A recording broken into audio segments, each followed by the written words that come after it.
Hey guys, tonight we begin with the vast and brutal world of the Silk Road.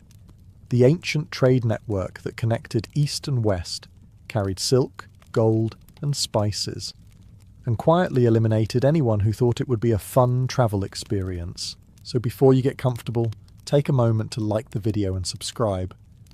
But only if you genuinely enjoy what I do here. And let me know in the comments where you're tuning in from and what time it is. I always like seeing where in the world people are watching from. Now dim the lights. Maybe turn on a fan for that soft background hum. And let's ease into tonight's journey together. You wake up before sunrise, not because you're disciplined, not because you're chasing productivity, and definitely not because you're excited for the day ahead. You wake up because your body has filed an official complaint against the ground you slept on. And it lost. Your bed is a thin, tired blanket spread over terrain that feels like it was personally designed to ruin spines. You try to move, and your back immediately reminds you that you are no longer the main character. You are now a background extra in your own suffering. Your mouth is dry. Not, I could use some water dry. More like, you could store pottery in here dry. You haven't even stood up yet, and you already miss your old life, and your old bed, and honestly, your old problems. Welcome to your first morning on the Silk Road. You sit up slowly, blinking into the early light, hoping for a peaceful sunrise moment. You do not get one. What you get instead is chaos. Camels groaning like they're underpaid, merchants shouting in languages you don't understand, and the constant noise of people who have accepted this lifestyle in a way that feels deeply concerning. You look around, trying to figure out what's going on, and that's when it hits you. You don't understand anyone. Not a single word. For all you know, someone could be giving you vital instructions, or asking why you're still sitting there like a decorative object. You nod anyway, confidently, like someone who absolutely belongs here. You do not. Breakfast appears. If you lower your expectations enough, it technically qualifies. A piece of bread is handed to you, dense, dry and capable of defending itself if attacked. You bite into it and immediately realise this is less meal and more test of commitment. Then comes the dried meat. You stare at it briefly, trying to determine its origin, its age, and whether it has already been eaten once before. You decide not to ask questions. Questions are for people with options. And then, water. You take a sip. It's warm, slightly bitter, possibly alive. You pause for a second. Then you drink more. Because here's the thing. Out here, your standards are not important. Survival is. Around you, the caravan is already packing up. No one is waiting for you to stretch, hydrate properly, or emotionally process your situation. The road doesn't care if you're ready. You look down at your hands, stiff and unfamiliar, and then a quiet realization settles in. This isn't the hardest part of your day. This is the warm-up, and you are already losing. You don't get a moment to recover. There's no gentle transition. No, take your time. No encouraging speech about teamwork and perseverance. The caravan starts moving, and if you're not already on your feet, you're immediately a problem. So you stand up, still half functional, and begin walking. At first, it doesn't seem so bad. It's just walking, right? You've done this before. You've walked to places. You've even enjoyed it. That confidence lasts about 12 minutes. The ground is uneven, dry, and somehow manages to hurt your feet through your shoes. Sand begins to slip inside, settling in like it pays rent. You try to ignore it, but it's everywhere now. Between your toes, in your clothes, probably in your future memories. The pace doesn't slow. That's when you realise something important. This is not a casual journey. This is a moving system, and you are a very replaceable part of it. The experienced traders don't complain. They don't stop. They move with a rhythm that suggests they've accepted this as their personality now. Meanwhile, you're already calculating how far you've gone, and how far you still have to go. Mistake. Never think about the distance. That's how hope dies. The sun begins to rise, slowly at first, like it's pretending to be harmless. You almost appreciate it. A bit of warmth, a bit of light, then it keeps rising, and rising, and suddenly, it's no longer your friend. You feel the heat building, pressing down on you like an unwanted responsibility. Your clothes stick to your skin, your breathing gets heavier. Every step starts to feel slightly more expensive. You glance around, hoping for some kind of landmark, something to break the monotony. Nothing. Just endless terrain stretching in every direction. Like the world has decided to repeat the same background texture indefinitely. At some point, your thoughts start to change. You're no longer thinking about the Silk Road or trade or history. You're thinking about sitting down, just for a second. But then you notice something. No one else is stopping. Not one person. Because everyone here understands the rule you're just beginning to learn. If you stop, you might not start again. So you keep walking, not because you want to, but because the alternative is significantly worse. And somehow, incredibly, this is still only the beginning of your day. At some point, the sun stops pretending. It's no longer rising gently in the sky like a peaceful background element. It's now directly above you, fully committed to your destruction, radiating heat with the confidence of something that has never once been challenged. You feel it immediately, not just on your skin, but everywhere. Your clothes trap the heat. Your head feels heavy. Even the air itself feels thick, like you're breathing through something you weren't meant to breathe through. You try to take a deeper breath. Bad decision. It's hot, dry, unhelpful. You glance around, hoping for shade. There is none. No trees. No shelters. Not even a rock big enough to pretend it could help you. Just open space and the quiet realization that you are completely exposed to the elements. And the elements are not in a good mood today. Your pace slows slightly, not by choice. Your body just decides that this is the speed now. Your legs feel heavier, your steps less stable. You can feel your energy slipping away in small, quiet increments. And then there's the sweating. At first, it feels like a good thing. Your body trying to cool you down. But after a while, it becomes a problem, because every drop of sweat is water leaving your body. And water, as you're quickly learning, is more valuable than anything you're carrying. You wipe your forehead. It doesn't help. You look at your water supply. It looks back at you, silently judging your future decisions. Do you drink now? Or wait? You hesitate. That hesitation is new. Back home, you drank water without thinking. You had preferences. Cold water, maybe with ice, maybe flavoured. Here, you're negotiating with yourself over survival. You take a small sip. It's warm. Of course it is. Nothing here is refreshing. Even the idea of refreshment feels unrealistic now. Around you, the caravan keeps moving. No one stops. No one complains. Or maybe they do. Just not in a language you understand. You watch them, trying to copy their rhythm, their posture, their calm. But there's something they have that you don't experience. They know how to move, how to conserve energy, how to endure. You, on the other hand, are discovering all of this in real time. Poorly. The sun presses down harder. The ground reflects heat back up. You are now being cooked from multiple angles, like a very unfortunate historical example. And that's when it hits you. This isn't just uncomfortable. This is dangerous. And the day isn't even halfway over. Eventually the sun starts to drop. You notice it slowly at first. The light softens. The shadows stretch. And for a brief, beautiful moment, you think things are getting better. You were wrong. The heat fades, but it doesn't leave behind comfort. It leaves behind emptiness, and that emptiness fills quickly with something worse. Cold, not a gentle, refreshing chill. Not the kind that makes you reach for a cozy blanket and feel poetic about life. This is sharp, immediate, and deeply personal. The temperature drops so fast it feels like the world just changed its mind about you. One moment you're overheating, the next you're wondering if your fingers still work. You pull your thin blanket tighter around yourself. It does absolutely nothing. It's less of a blanket and more of a suggestion. The ground, which was baking you alive just hours ago, is now cold and unforgiving. You lie down anyway, because exhaustion has officially defeated dignity. Around you the caravan settles for the night. Fires flicker here and there, small clusters of warmth in an otherwise indifferent landscape. People speak in low voices, eat what little they have, and prepare to do this all over again tomorrow. Like this is normal behaviour. You try to relax. You really do. But your body has other plans. Your muscles are sore.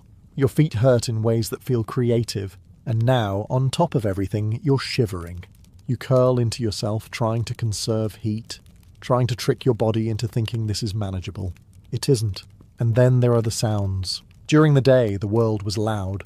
Movement, voices, chaos. At night, it's quiet. Too quiet. Every small noise stands out.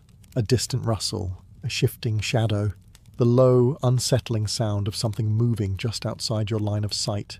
You stare into the darkness, suddenly very aware that you are not at the top of the food chain here. Not even close. Sleep becomes a negotiation.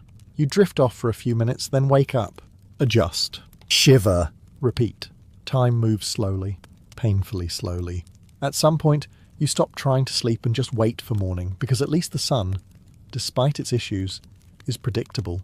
And as you lie there, cold, tired, and wide awake, one thought quietly settles in your mind. You were worried about the heat. You didn't realize the Silk Road works in shifts. Morning arrives again, not because you slept well, but because your body has officially given up on expecting comfort. You sit up slowly, feeling every single step from yesterday still living rent-free in your muscles. For a brief moment, you consider staying where you are, just lying back down, ignoring everything. Then you notice something. The caravan is already moving. No announcement, no warning. No good morning, let's begin our journey together. They're just leaving.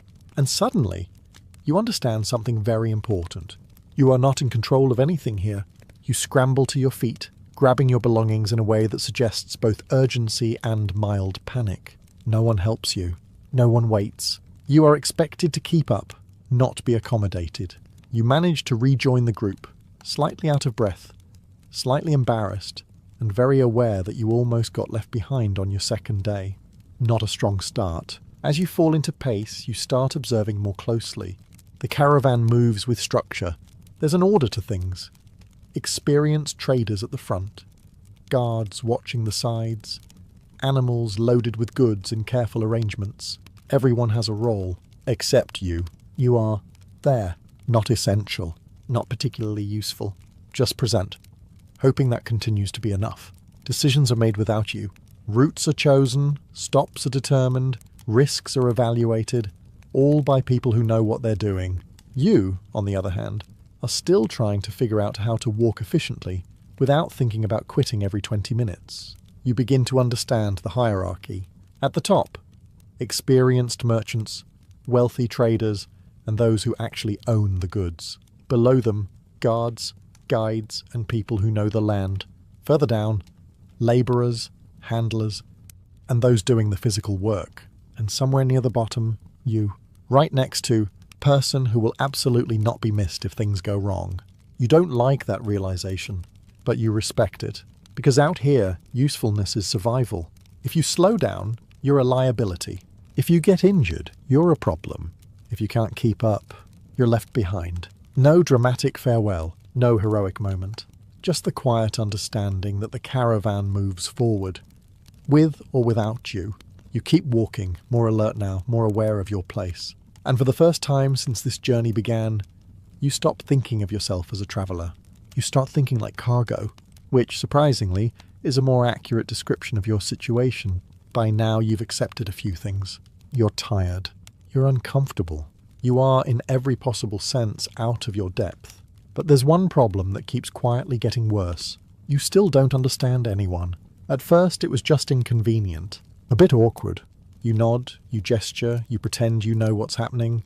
Now, it's becoming dangerous. Someone approaches you, speaking quickly, pointing at a bundle near your feet. Their tone sounds urgent, maybe even annoyed. You freeze. This could be important. Instructions, maybe. A warning. A request. Or you could be getting blamed for something you didn't do. You respond the only way you can. A confident nod, paired with a vague hand gesture that means absolutely nothing. They stare at you. You stare back. For a moment, you both exist in complete confusion. Then they sigh, walk past you and grab the bundle themselves. Great. You may have just refused to help someone, or agreed to something, or insulted them. It's hard to tell. And that's the problem. Every interaction feels like a gamble with unclear stakes. You start noticing how others communicate. Short phrases, quick gestures, familiar routines. There's a rhythm to it, one you are not part of. You try to copy it, poorly. You point at things. You nod too much. At one point, you smile during what appears to be a serious conversation, which immediately lowers your credibility to zero. People begin to avoid you, not out of hostility, but out of practicality. It's easier to deal with someone who understands what's going on. You are, at this point, conversationally expensive. And then comes the real issue. Warnings. You notice someone shouting, pointing toward the distance. Others react quickly, adjusting their positions, tightening their grip on their belongings, moving with purpose. You don't move. Not because you're brave, because you have no idea what's happening. A guard passes by, gestures sharply for you to stay close. You obey, instantly aware that you've just missed something important. Something that everyone else understood. Except you. And that's when it fully sinks in. Out here, language isn't just about conversation. It's about survival. It tells you when to move, when to stop, when to be alert, and when something is wrong. Without it, you're always a step behind, always reacting late, always guessing. You keep walking, quieter now, more observant, trying to pick up patterns, tones, anything that might help. Because the truth is becoming very clear. On the Silk Road, not understanding people doesn't just make you look lost. It makes you vulnerable. At some point, your priorities change. Not gradually, not thoughtfully, just instantly.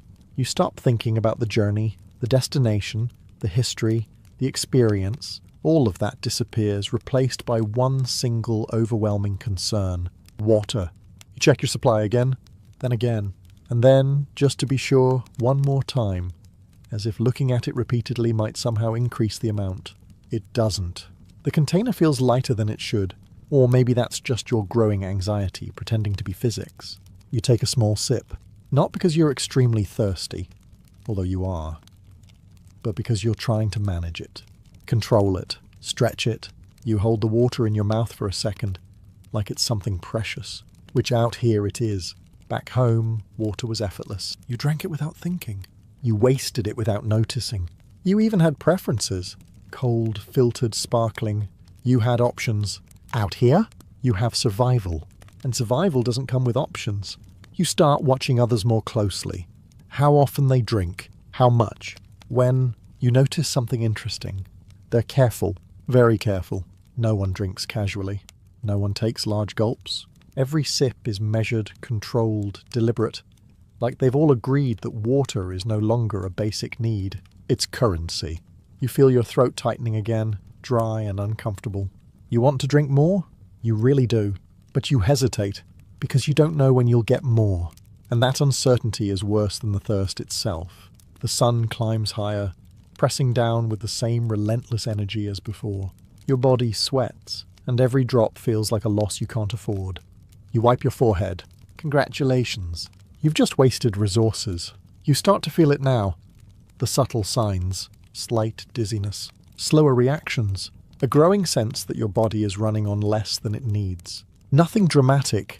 Not yet. But enough to remind you that this isn't sustainable. Someone nearby adjusts their water container, holding it close, almost protectively. You understand that instinct now. Out here, water isn't just important. It's everything. You look ahead, hoping for some sign. A stop, a well, anything. There's nothing. Just more road. More heat. More time between you and the next drink. And that's when it really hits you. Gold can wait. Silk can wait. Everything can wait. But water? Water decides if you continue, or if you don't. Eventually, something changes. The endless walking slows. The caravan begins to cluster together. Voices rising slightly. Movements becoming less mechanical. You look ahead, and for the first time in what feels like forever, you see something that resembles civilization. A caravanserai. Calling it an inn is generous. Calling it a relief is accurate. Thick walls, a central courtyard, a few shaded areas, and most importantly, water. Real water. Not imaginary, not hypothetical. Actual water you can see, which immediately makes it the most beautiful thing you've encountered on this journey. You step inside with the rest of the group, trying not to look too desperate. It doesn't work. You drink carefully at first, pretending you have discipline, then slightly less carefully. Then you remember Chapter 7 and force yourself to stop before you make a decision your future self will regret. Progress. Food is available too. Still basic, still underwhelming, but at this point, anything that isn't trying to actively end your existence counts as a positive experience. You sit down, finally off your feet, and for a brief moment, things feel almost normal. Almost. Because as the sun sets and the courtyard shifts into evening mode, you start noticing something. Different groups forming, quiet conversations, subtle exchanges, parts of the caravanserai that seem busier than others. Travel along the Silk Road isn't just about goods, it's about people.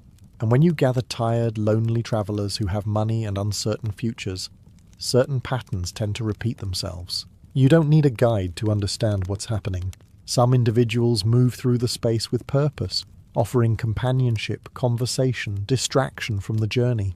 It's not loud, not advertised, just quietly understood. You watch from a distance, not out of judgment, but out of curiosity and mild confusion. Because let's be honest, you haven't had a proper meal, a proper bath, or a proper night of sleep in days. Romance feels ambitious. You look down at yourself, dust-covered, exhausted, and operating on minimal resources. Yes, this is definitely your peak condition. You consider your options for about 5 seconds. Then you remember your water supply, your energy level, and the general state of your existence. You make the only logical decision available to you. You stay exactly where you are, because out here priorities are simple. Water, food, rest. Everything else is optional. And right now, you're barely keeping up with the essentials. The brief comfort of the caravanserai doesn't last. You leave rested, technically, fed, in the loosest possible sense, hydrated, cautiously. And for a short moment, you almost feel like you're getting used to this. That feeling disappears the moment you're back on the road, because now your body expects food, and the Silk Road does not care about expectations. Hunger creeps in slowly at first, a quiet reminder, a suggestion, something you think you can manage. Then it grows, not dramatically, not all at once, just enough to sit in the background of everything you do. Every step, every thought, every moment becomes slightly more difficult. You reach for your food supply. Bread again. Of course it's bread. You break off a piece, and it resists slightly, as if it's not entirely convinced this is its purpose. You bite into it anyway. It's dry, dense, and determined to remove any remaining moisture from your mouth. Efficient in its own way. The dried meat follows. You chew slowly, partly because it's tough, partly because you're trying to convince your brain that this is satisfying. It isn't, but it's enough, and that's the theme you're starting to notice. Everything here is enough. Enough water to keep going. Enough food to stay functional. Enough rest to stand up again tomorrow. Nothing more. You look around at the others. No one is complaining. No one is searching for variety or flavour or comfort. They eat quickly, efficiently, and move on. Food here is not an experience. It's maintenance. You try to match their pace, but your mind keeps drifting. You think about real meals. Warm meals. Meals that didn't require negotiation or strategy. You immediately regret that thought. Because now you're not just hungry. You're nostalgic. And nostalgia is not helpful when you're trying to survive. The road stretches ahead, unchanged and unimpressed by your situation. You take another bite, slower this time, forcing yourself to focus. Calories, energy, movement. That's all this is. You swallow, take a small sip of water to help push everything down and continue walking. Because stopping to enjoy your food isn't an option. And honestly, there's not much to enjoy anyway. At this point, you're not eating because you want to. You're eating because if you don't, you won't make it much further. You've heard the stories. Everyone has. Bandits hiding along the Silk Road, waiting for the right moment, striking caravans, disappearing into the landscape like they were never there. At first, it sounded exaggerated. One of those things people say to make a journey feel more dramatic.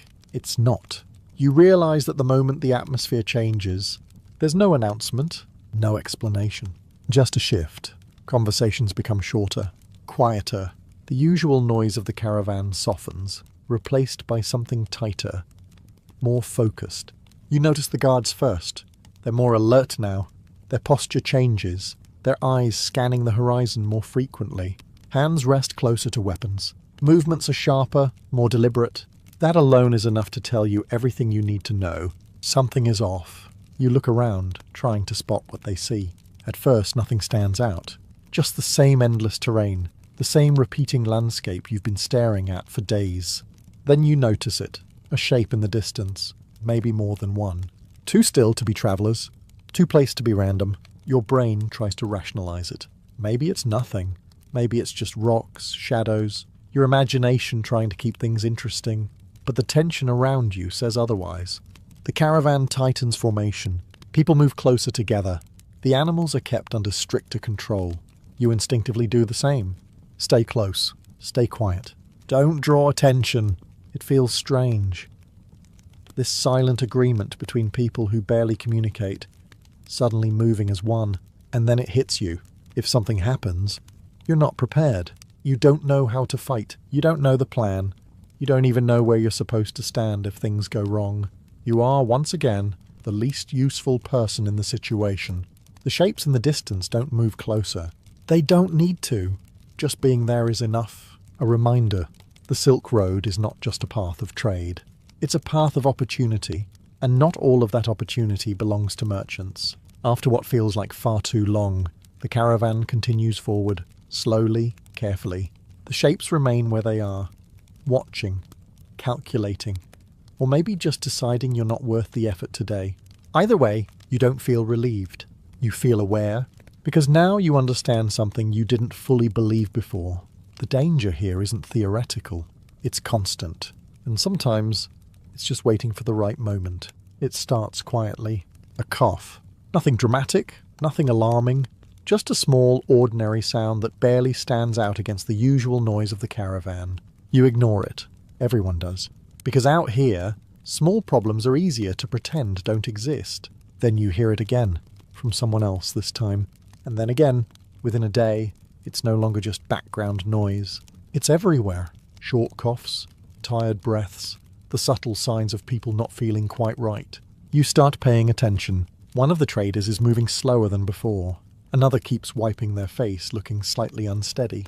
Someone else hasn't spoken in hours, just walking with their head down, conserving whatever energy they have left. It spreads fast, not in a dramatic, sudden way, but steadily, like everything else on this journey.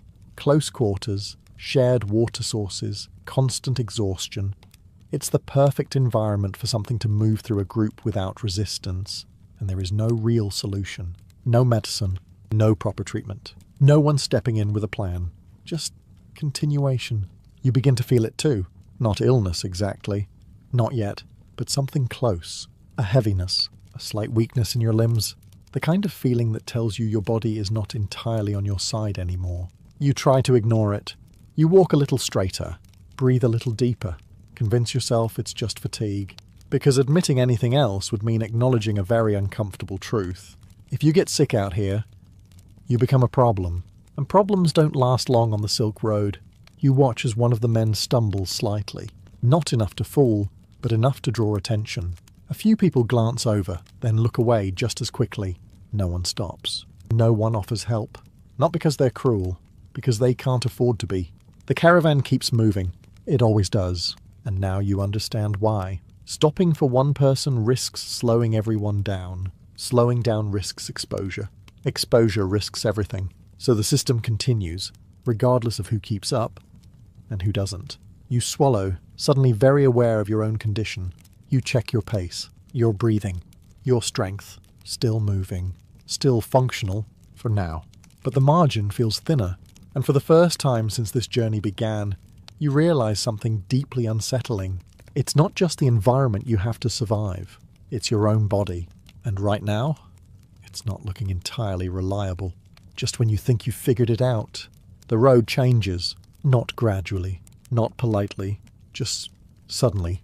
The flat, endless desert that's been draining your soul for days begins to break apart. The ground hardens, sand gives way to rock. The horizon shifts, and in the distance, you start to see something you were not emotionally prepared for. Mountains. At first, they look manageable, almost distant, decorative even, like a background detail that doesn't concern you. Then the caravan starts heading toward them. Of course it does. You feel a brief moment of denial. Maybe you'll go around. Maybe there's a path that avoids the steep parts, the difficult climbs, the obvious suffering. There isn't. Soon enough, you're walking uphill, and everything gets worse. Your legs, already tired from days of walking, now have to deal with elevation. Each step requires more effort. Your breathing becomes heavier, faster. The air feels thinner, less cooperative. You didn't think breathing could get more difficult. It can. The ground is uneven, unpredictable. Loose stones shift under your feet. You have to watch every step, carefully placing your weight like you're learning how to walk all over again. You almost miss the sand. Almost. The caravan slows slightly, but not enough to help you. The experienced travellers adjust easily, finding their rhythm, conserving energy. You try to copy them, shortening your steps, pacing your breathing. It helps. A little. But your body is already running on limited resources, and this demands more. You feel it in your legs first, then your chest, then everywhere. And just as you start to adapt, the environment shifts again. Cold air begins to creep in, even during the day. The sun is still there, still bright, but it no longer feels as powerful. Shadows linger longer. The wind picks up, cutting through your clothes like it has a personal issue with you. You pull your clothing tighter. It doesn't help much. The Silk Road doesn't specialize in comfort. It specializes in variety, unhelpful variety. You look around, taking in the landscape.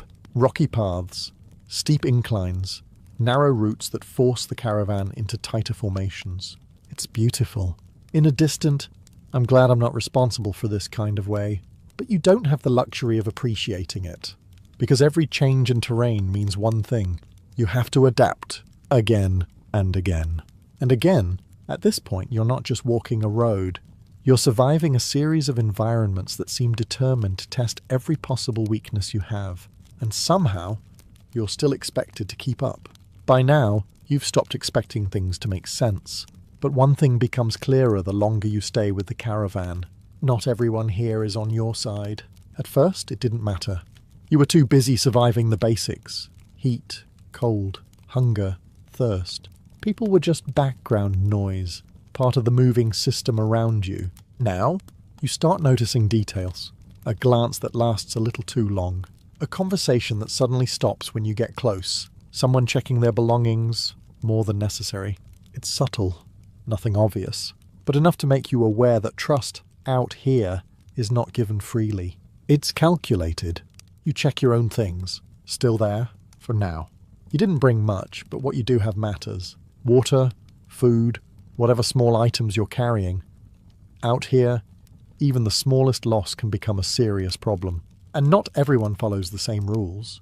You hear quiet arguments at night, short, tense exchanges that don't escalate, but don't resolve either. Missing goods, disagreements over trade, over space, over responsibility. No one steps in to fix it, because everyone is managing their own risk. You try to stay out of it. Keep your distance. Mind your business. Don't draw attention, which sounds simple, until you realize how difficult that actually is, because you still don't fully understand what's happening around you. You might accidentally stand too close to the wrong group, sit in the wrong place, touch something that isn't yours, and suddenly you're involved in something you didn't even know existed. You adjust your behavior, watch more, speak less, move carefully. You start choosing where you stand, who you walk near, when you eat, when you rest. Everything becomes a decision, even the small things. Because small mistakes out here don't stay small. They grow. You notice the experienced travellers again. They know who to trust, who to avoid, how to navigate the social side of this journey, just as well as the physical one. You don't. Not yet. And that makes you vulnerable in a way that has nothing to do with the environment. Because the desert, the mountains, the weather, they're predictable in their own way. People aren't. And that uncertainty sits with you as you walk, as you rest, as you keep your belongings just a little closer than before. You came here worried about the road. Now you're starting to understand something else. Sometimes the biggest risk isn't where you are, it's who you're with. At some point, you stop focusing only on yourself, not out of kindness, out of curiosity. Because if you're struggling this much, how are the animals doing? You look at the camels, your lifeline on this journey. They carry the goods, the supplies, the things that actually matter to the caravan. Without them, this entire operation collapses, and they look tired. Not dramatically, not in a way that makes anyone stop everything, but in a quiet, undeniable way. Slower steps, heavier movements, the occasional pause that lasts just a second too long. You relate to that, deeply. Their loads are massive, bundles of silk, sacks of spices, tools, supplies, all carefully tied and balanced. Every step they take is effort, constant, unending effort. And unlike you, they don't get to complain internally. They just keep going. You watch as one of them stumbles slightly. Not a full collapse, just a misstep. Enough to shift the load on its back and draw immediate attention from its handler. The reaction is quick. Adjust the load. Tighten the straps. Keep moving. There's no time for anything else. Because here's the reality you're starting to understand. The caravan depends on the animals, but it also expects them to endure, just like it expects you to. You notice how carefully they're managed. When to rest, when to drink, how much they carry. There's a system here, one built over years of experience. But even with that system, this is still hard. The terrain changes, the climate shifts, the journey continues, and the animals feel every part of it. Just like you do. Maybe more. At least you chose to be here. At some point, in some way, you made a decision that led you to this road. They didn't. And yet somehow they're handling it better. You watch them move. Steady, patient, consistent. No hesitation. No second guessing. No visible regret. Just forward. It's almost impressive. You try to match that mindset. Less thinking, more moving. Less questioning, more enduring. It helps. A little. But then you feel your legs again. Your shoulders. Your constant low-level exhaustion. And you remember. You're not built for this. Not like they are. Still, you keep walking beside them. Quietly grateful they exist. Because without them, this journey wouldn't just be difficult. It would be impossible. And judging by how things are going, it's already close enough. By now, something has changed. Not around you. The road is still there. The caravan still moves. The conditions are still exactly as unforgiving as before. What's changed is you. You're tired in a way that feels permanent. Not just physically, but mentally. The kind of exhaustion that doesn't go away with rest. Because rest here isn't real. It's just a pause before the next problem. You walk, like you've been doing for days, but your thoughts start drifting. Not to the destination, to your decisions. You start asking yourself questions you didn't have time to ask before. Why did I come here? What exactly was I expecting? At the time, it probably sounded reasonable. An opportunity, a journey, maybe even something worth experiencing. Now, it feels like a series of poor life choices connected by walking. You look around, the same faces, the same routine, the same endless movement forward. No clear progress, no visible end, just continuation. And suddenly the idea of reaching the destination feels abstract, distant, almost theoretical. You start thinking about stopping. Not dramatically, not in a heroic, I can't go on kind of way. Just quietly, sitting down, taking a break, letting the caravan move ahead without you. The thought lingers longer than it should, which is concerning, because you know what happens if you stop. You've seen it. Not directly, but enough to understand. The caravan doesn't turn around. It doesn't pause. It doesn't reconsider. It continues, with or without you. So stopping isn't really an option. It's a decision, a final one. You push the thought away, focusing back on your steps, one foot in front of the other. Keep moving. Don't overthink it. But your mind doesn't fully cooperate. It keeps circling back, to comfort, to safety, to the version of your life where basic things weren't a daily challenge. You remember water that wasn't rationed, food that wasn't strategic, sleep that didn't feel like survival. You miss it, more than you expected. And that's when you realize something quietly unsettling. This journey isn't just testing your body, it's testing your willingness to continue. And that's a different kind of challenge. Because muscles recover, energy returns. But motivation? That's harder to hold on to when every single day feels like a repetition of the last, with no guarantee it gets better. You keep walking, not because you're confident, not because you're strong, but because you haven't stopped yet. And for now, that's enough. Long before she became a queen, twice, Eleanor of Aquitaine was already something far more dangerous. A woman who understood her own power. Born into one of the richest and most culturally vibrant regions in medieval Europe, she inherited the Duchy of Aquitaine while still young, instantly becoming one of the most desirable and politically valuable women on the continent. But Eleanor was never content with simply being valuable. She wanted to be heard.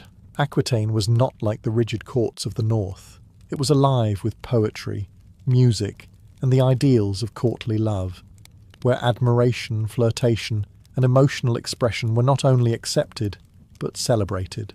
Eleanor grew up surrounded by troubadours who sang of passion and devotion, shaping her view of relationships in a way that would later shock more conservative courts. While most noblewomen were expected to remain quiet, obedient, and invisible, Eleanor was being raised in a culture that encouraged charisma and presence, and she embraced it fully. When she married King Louis VII of France, she brought more than land into the union. She brought a personality that simply did not fit the expectations of a medieval queen. Louis was deeply religious, reserved, and almost monk-like in his behaviour.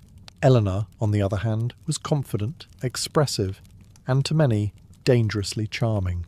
It didn't take long for tensions to grow between them. At court, whispers began almost immediately. Eleanor's openness, her love of music and poetry, and her ease in male-dominated spaces made people uncomfortable. She spoke her mind. She laughed loudly. She surrounded herself with admirers and intellectuals. To some, this made her captivating. To others, it made her suspicious. In a world where a woman's reputation could be shattered by the smallest rumour, Eleanor was constantly walking a thin line. And then came the crusade. When Eleanor accompanied Louis on the Second Crusade, she did something almost unheard of. She travelled not just as a passive queen, but as a leader of her own retinue. She dressed boldly, acted independently, and formed alliances that bypassed her husband entirely. This only fueled the rumours. Stories began to spread about her relationships with powerful men, most notably her uncle, Raymond of Antioch. Whether true or not didn't matter. What mattered was that Eleanor had become a problem, not because of proven betrayal, but because she refused to behave the way a queen was supposed to, and in medieval Europe, that alone was enough to make her dangerous. If Eleanor of Aquitaine entered her marriage with hope, it didn't last long. Her union with Louis VII of France was, from the very beginning, a mismatch of personalities so stark it almost feels inevitable in hindsight. He was devout, cautious, and painfully reserved. She was vibrant, outspoken, and impossible to ignore. Together, they were less a royal couple and more a quiet disaster waiting to unfold. At first, the marriage seemed politically perfect. Eleanor brought Aquitaine, an enormous and wealthy territory, under the French crown. Louis gained power, Eleanor gained a throne, but behind the polished image, cracks were already forming. Louis admired piety above all else. He preferred prayer to politics, contemplation to conversation. Eleanor, on the other hand, thrived in the social and cultural life of the court. She hosted gatherings, encouraged poetry, and surrounded herself with thinkers, artists, and noblemen who were drawn to her energy. Where Louis saw restraint as virtue, Eleanor saw it as suffocating, and slowly resentment began to grow. Their relationship became increasingly strained, especially as the pressure to produce a male heir intensified. Years passed, and Eleanor gave birth only to daughters. In a time where a queen's primary duty was to secure the dynasty, this failure, unfair as it was, hung heavily over her. Louis grew distant. Eleanor grew frustrated. The marriage began to feel less like a partnership and more like an obligation neither of them wanted. But the real breaking point came during the Second Crusade. What was meant to be a holy mission turned into a stage for their personal conflict. Eleanor insisted on joining the journey, bringing her own retinue and maintaining a level of independence that deeply unsettled Louis. She made decisions, formed connections, and carried herself not as a subordinate, but as an equal, something Louis was neither prepared for nor comfortable with. Rumours spread quickly. Her closeness with powerful figures, her refusal to fade into the background, and her visible dissatisfaction with her husband all fed into a growing narrative that Eleanor was not just unhappy, but potentially unfaithful. Whether there was truth to these claims didn't matter. In the court of public opinion, perception was everything. By the time they returned from the crusade, their marriage was effectively over.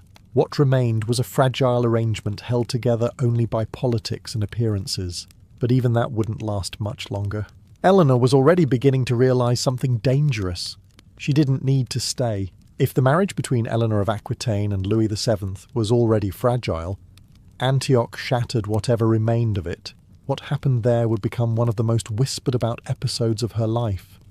A scandal so persistent that even centuries later, historians still debate what truly occurred. When the royal couple arrived in Antioch during the Second Crusade, they were welcomed by Raymond of Poitiers, Eleanor's uncle.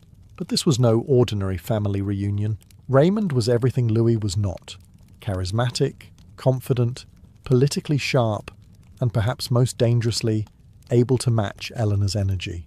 For the first time in years, Eleanor was in the presence of someone who understood her. Raymond valued strategy over blind devotion. He saw the crusade not just as a spiritual mission, but as a political opportunity, and Eleanor agreed. The two spent long hours discussing military plans, alliances, and the future of the region. She listened, contributed, and engaged in a way that made her feel relevant again, something she had been denied in her own marriage. Louis, meanwhile, watched from the sidelines.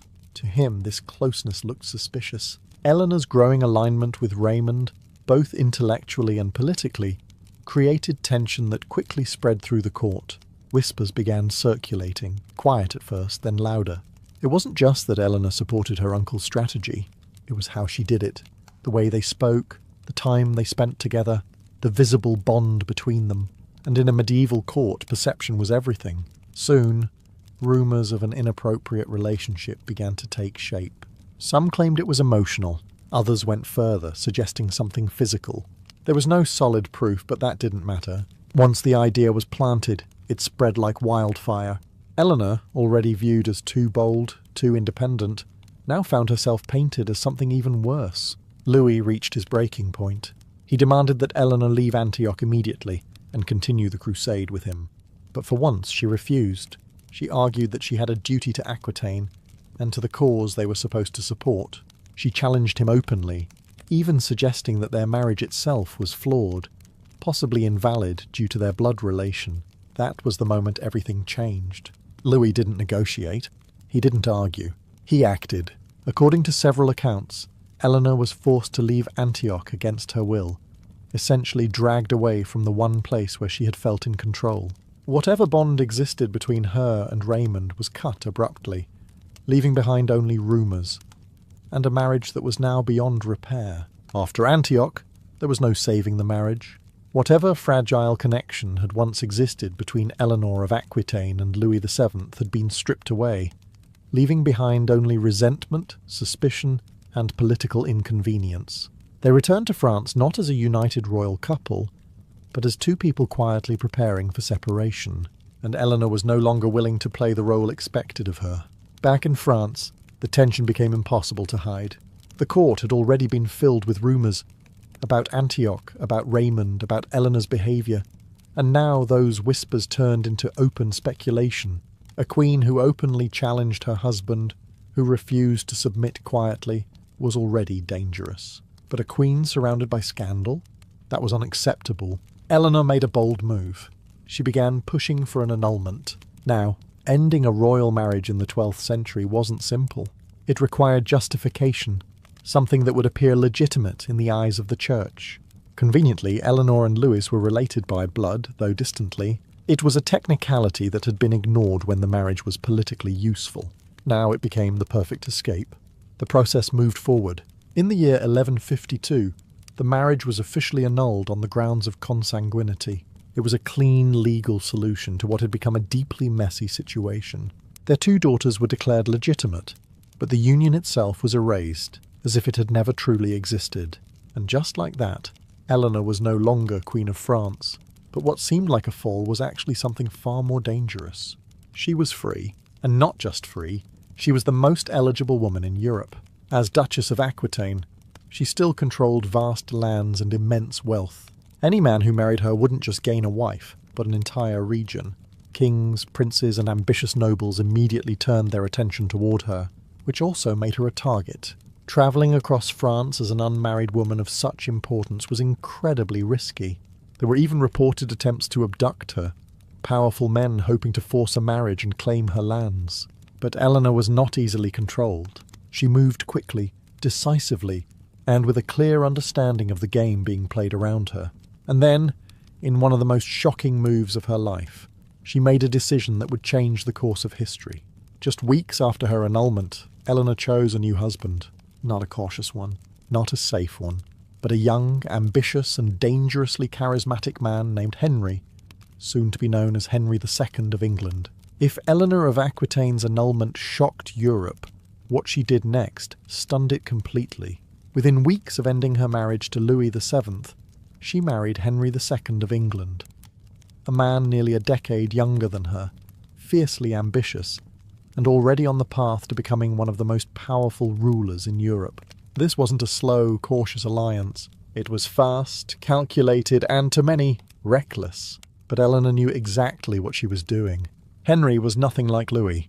Where Louis hesitated, Henry acted. Where Louis prayed, Henry planned. He was energetic, intelligent, and relentless. A man who didn't just inherit power, but expanded it. For Eleanor, this wasn't just a new marriage. It was a return to influence. Together, they formed something far more formidable than her previous union. When Henry became King of England, their combined territories created what historians now call the Angevin Empire, a vast stretch of land that rivaled, and in many ways surpassed, the power of the French crown.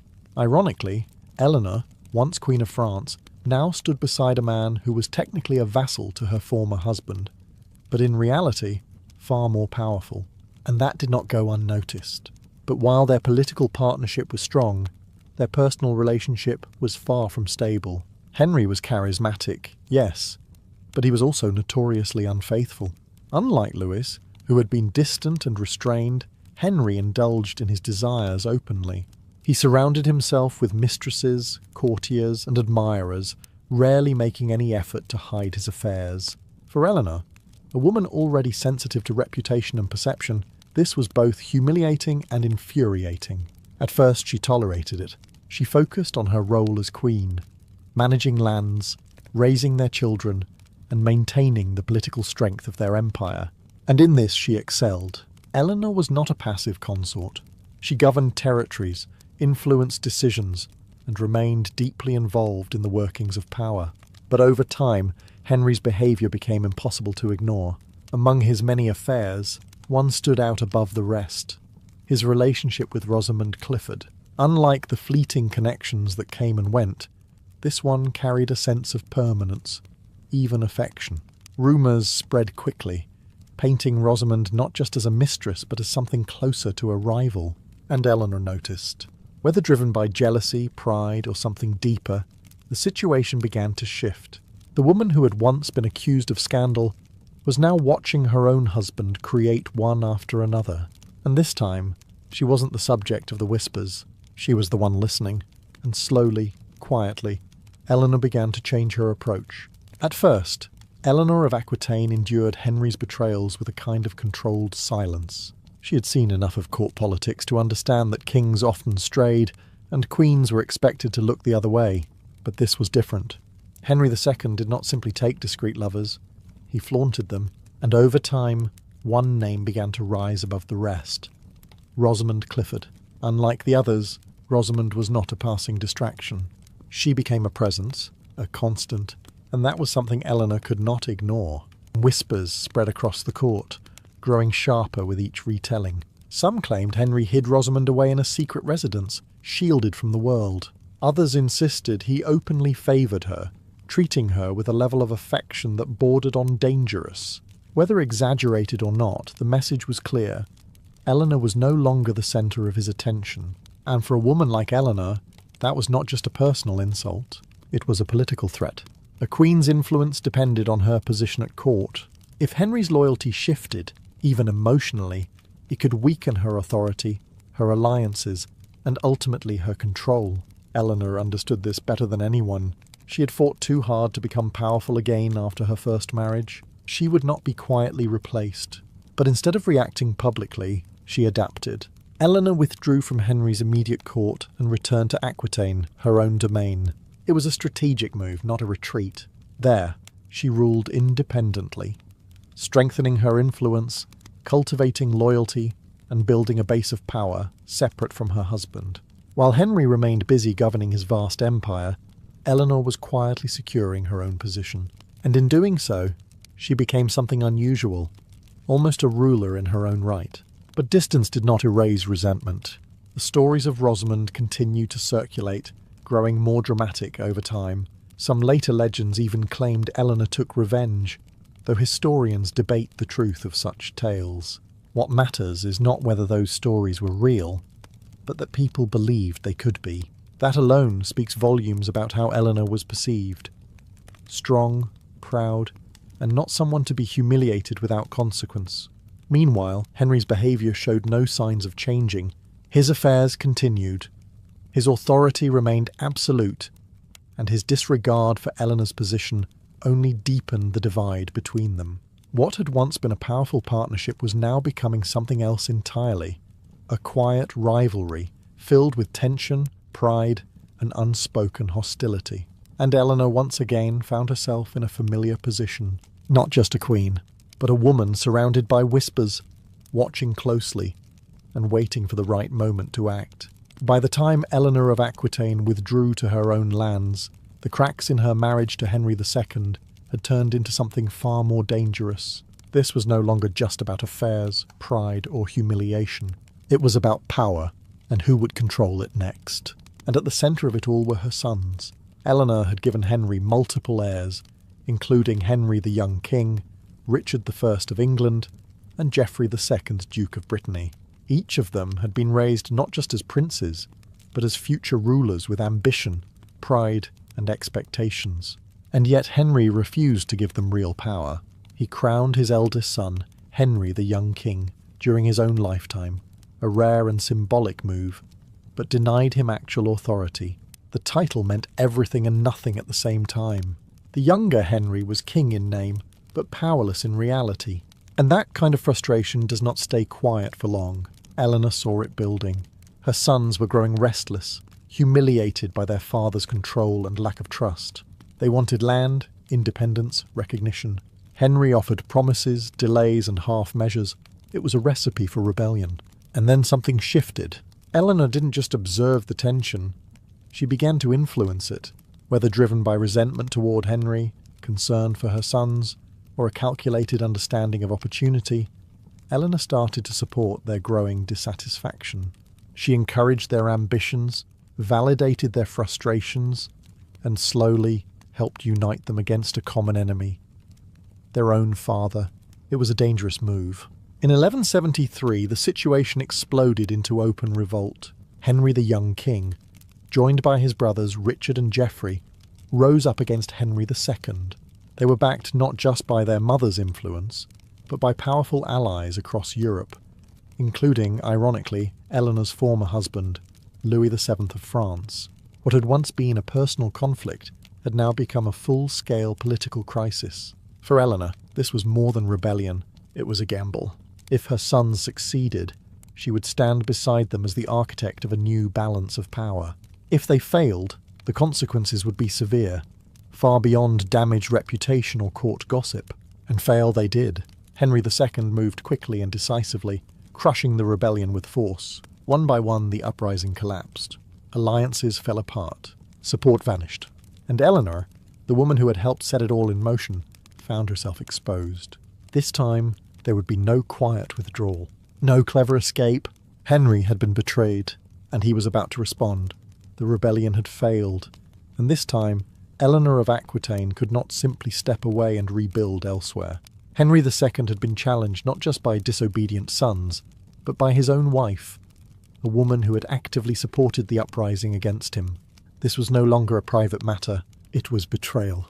And Henry did not forgive betrayal. As the revolt collapsed, Eleanor attempted to escape. According to several accounts, she disguised herself, possibly even dressing as a man, and tried to flee towards safety. But she didn't make it far. She was captured before she could reach refuge, and from that moment on, her fate was sealed. There would be no negotiation. Henry ordered her imprisonment. Not a brief confinement, not a symbolic punishment. Eleanor was held under guard for years, moved between castles, kept isolated, and stripped of the freedom she had fought her entire life to maintain. For a woman who had once commanded vast lands and influenced kings, the fall was dramatic. But even in captivity, Eleanor was not entirely erased. She remained technically Queen of England. She was still the mother of Henry's heirs, and while she was kept out of power, She was never completely forgotten. On rare occasions, especially during important ceremonies, she was brought back into public view, a reminder of her status and her connection to the royal line. But these moments were controlled, brief, and carefully managed. Most of her life during this period was spent in confinement. Years passed.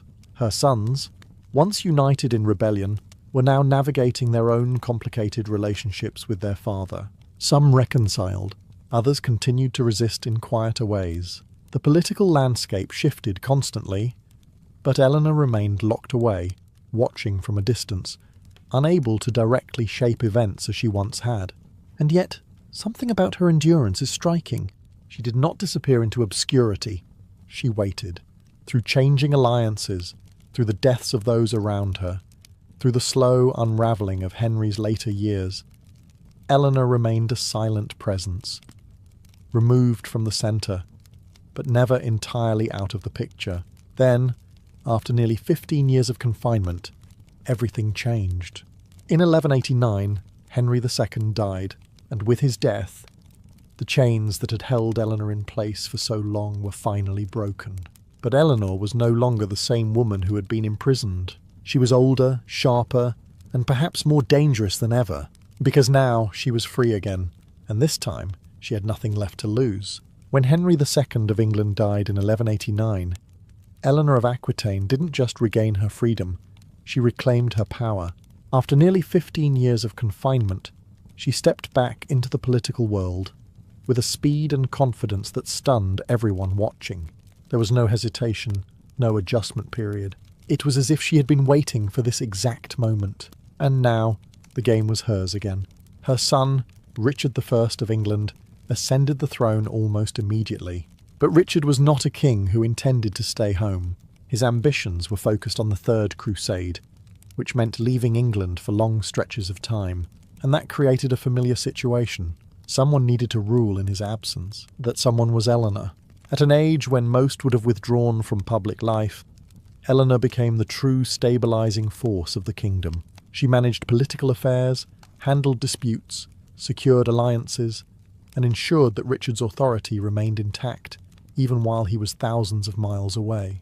It was not a ceremonial role. It was real power, exercised with experience and precision. But her challenges were far from over. When Richard was captured and held for ransom on his way back from the crusade, the kingdom entered a period of uncertainty. Enemies saw opportunity, rivals began to circle, and once again Eleanor stepped forward. She took charge of raising the enormous ransom required for his release, travelling across lands, negotiating, and maintaining control during a moment that could have easily spiraled into chaos. She succeeded. Richard returned, his throne secure, thanks largely to his mother's relentless efforts. But fate would not give Eleanor peace for long. After Richard's death, the crown passed to her youngest son, John, King of England, a ruler far less admired, far less stable, and far more difficult to manage. And yet, even then, Eleanor remained involved. Well into her later years, she continued to influence politics, arrange marriages, and secure alliances. One of her most remarkable acts was travelling across Europe to escort her granddaughter for a royal marriage, ensuring the continuation of her family's power and legacy. By the end of her life, Eleanor had outlived 2 husbands, witnessed the rise and fall of kings, endured imprisonment, scandal, and rebellion, and still remained standing. Her story was never just about affairs or rumours.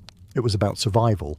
In a world that tried to silence her, control her, and contain her, Eleanor of Aquitaine did something almost unthinkable. She refused to disappear, and in doing so, she became one of the most powerful and unforgettable women of the medieval world. To understand what it was like to be a messenger in the Mongol Empire, you have to forget everything you think you know about travel in the medieval world. This wasn't slow, this wasn't uncertain. This was speed, controlled, enforced, and if you failed to keep up, punished. Under the rule of Genghis Khan, the Mongols created something extraordinary. A communication network so efficient it could carry messages across continents faster than most armies could march a single region. This system, known as the Yam, wasn't just a collection of roads. It was a carefully organised machine built for one purpose: keeping the empire connected at all times, and you were one of its moving parts. As a messenger, you didn't own your time, your comfort, or even your safety. You belonged to the road. The moment a message was placed in your hands, everything else became secondary. You rode hard, fast and without hesitation, because delays were not just inconvenient, they could be deadly for someone else, somewhere far away. The Yam made this speed possible. Along the routes were relay stations, placed at regular intervals, each stocked with fresh horses, food, and basic shelter. When you arrived, exhausted and covered in dust, you didn't rest for long. You handed over your tired horse, grabbed a fresh one, and continued almost immediately. The system allowed messages to travel incredible distances in a matter of days, sometimes even faster. But that speed came at a cost. The roads themselves were unforgiving. One moment you could be riding across open steppe under a wide, empty sky. The next you'd be climbing through harsh mountain paths or crossing dry, wind-beaten deserts. There were no guarantees of safety. Bandits, harsh weather, and simple exhaustion were constant threats. And yet stopping was not an option. Because the message always came first. You carried more than words. You carried orders, military plans, intelligence, sometimes the difference between victory and disaster. And that meant you were both important and expendable at the same time. If you failed, another messenger would be sent. The system would continue. It always did. That was the reality of the fastest roads in the world.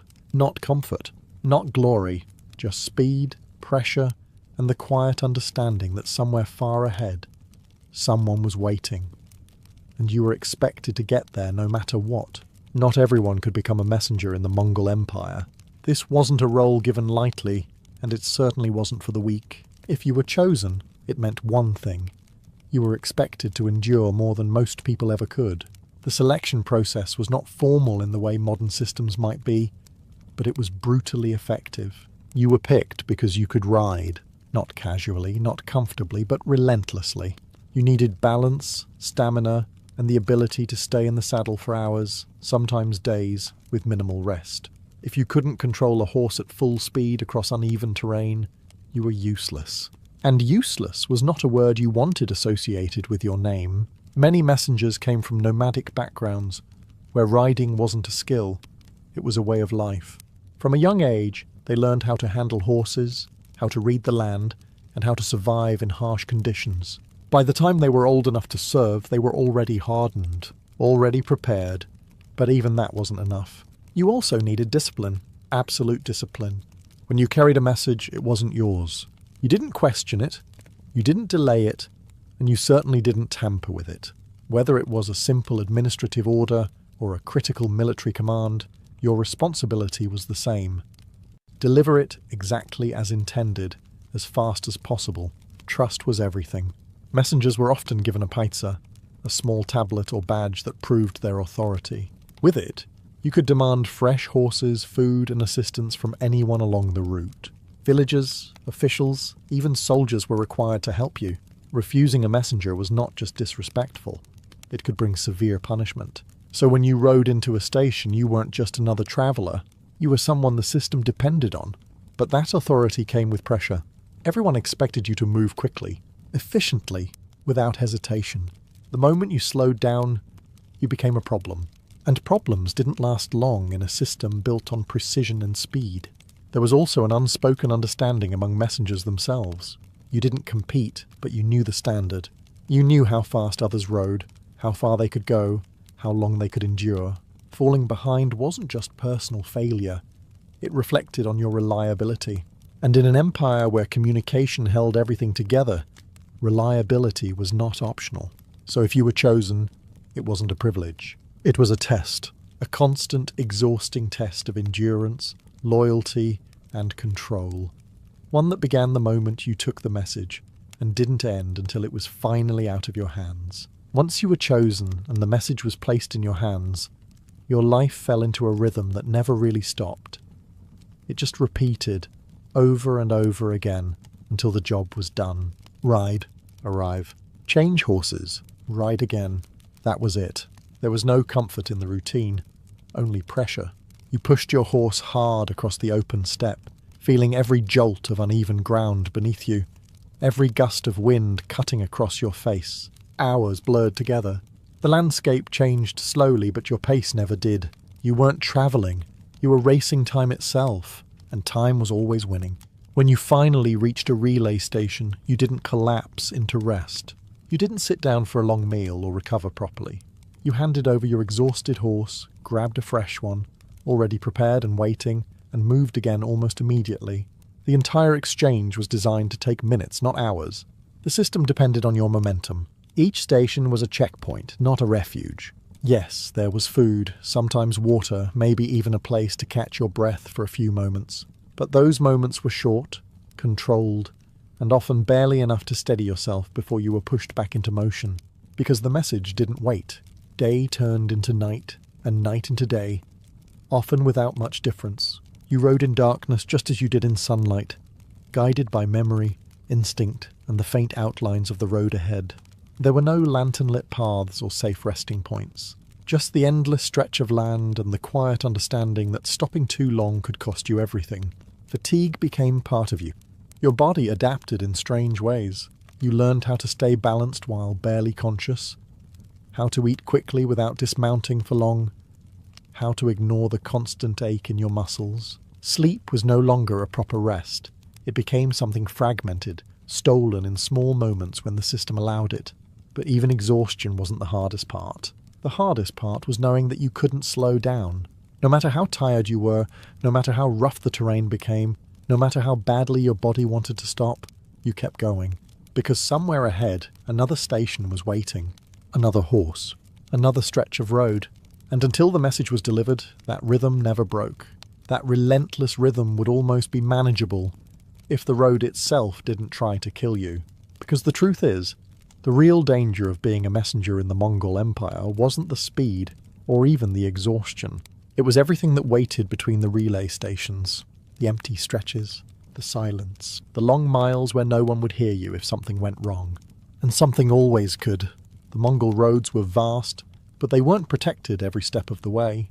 Outside the immediate reach of the Empire's control, bandits still existed. Desperate men who knew that messengers often carried valuable information, and sometimes even small items of importance. You weren't just fast. You were a target, and unlike soldiers, you didn't travel in groups. If someone decided to stop you, you had only two options: outrun them, or face them alone. Most chose speed. Always speed, because stopping to fight meant losing time, and losing time could be just as dangerous as losing your life. Then there was the land itself. The Mongol Empire stretched across extremes. You could be riding under a burning sun one day, your throat dry and your vision blurring from heat, and then find yourself battling freezing winds the next, your fingers stiff on the reins. Sandstorms could blind you. Snow could erase the path entirely. Rivers could swell without warning, turning a simple crossing into a deadly risk. And still, you rode.